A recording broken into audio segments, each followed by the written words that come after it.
waxaa maanta magaalada Boosaaso ee xarunta gobolka Bari si diiran lagu soo dhaweeyay Sheekh Cali Cabdiraxmaan Cali Mukulli oo ah sheekh ku dabiiba dadka Quraanka Kariimka iyo sunnada nabigeena Maxamed calayhi salaatu wassalaam oo ka soo kictimay magaalada Muqdisho ee caasimadda dalka Soomaaliya. Markii uu soo gaaray sheekhu magaalada Boosaaso ee xarunta gobolka Bari waxaa ku soo dhaweeyay qaar ka mid ah culimada waaweyn ee gobolka Bari. Intaas kadib sheekha iyo wafdigiisa ayaa waxaa loo soo gudbiyay guriga uu ka tagi doono intuu ku sugan yahay magaalada Boosaaso ee xarunta gobolka Bari. waxaana halkaasi warbaahinta kula hadlay qaar ka mid ah culimadii soo dhaweysay sheekha. maanta oo ah maalin Arbaca waxa sharaf weyn iyo nidaam loo ah insha Allah walaalkeena Cali Cabdiraxmaan oo nooga yimid Muqdisho ayaa waxaan ku soo dhaweynay insha Allah harta ilaajka iyadoo maartay dalab fara badan uga yimid maartay magaalada Boosaaso. waan ku faraxsanahay insha Allah Ilaahay waxaan ka rajaynaynaa insha Allah dadka amraadda haysa ee xanuunsan oo dhan Ilaahay inuu ku caafiyo caafimaadka Ilaah baa haya subhanahu wa ta'ala laakiin gacantiisa inuu Ilaahay u soo mariyo oo insha Allah Ilaahay ku caafiyo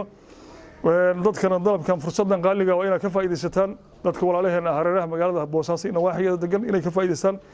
insha Allah Ilaahay waxaan uga baryaynaa barakallahu insha Allah inuu Ilaahay barakeeyo caafiyo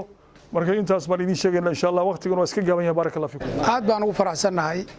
Sheekh Cali Cabdiraxmaan aan ku soo dhaweynay aeroboortka haddana joogno guriga ilaajka quraanka dadka Ilaahay ku caafiyo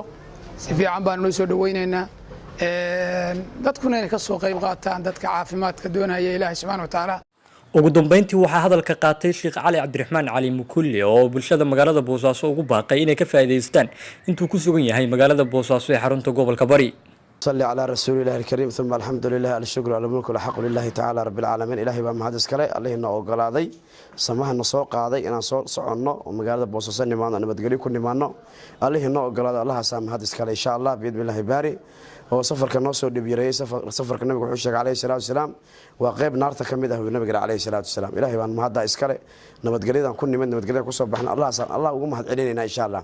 ومقالة بوساسه إن شاء الله بيد الله باري وإن بدن إن شاء الله kutaameynay oo dadkana soo wacay inaan nimaano Ilaahay baa noo ogolaaday saaka inaan soo nimaano insha Allah maanta Arbaca ay tahay taariikhduna ay tahay ma garanaysaa 30 bisha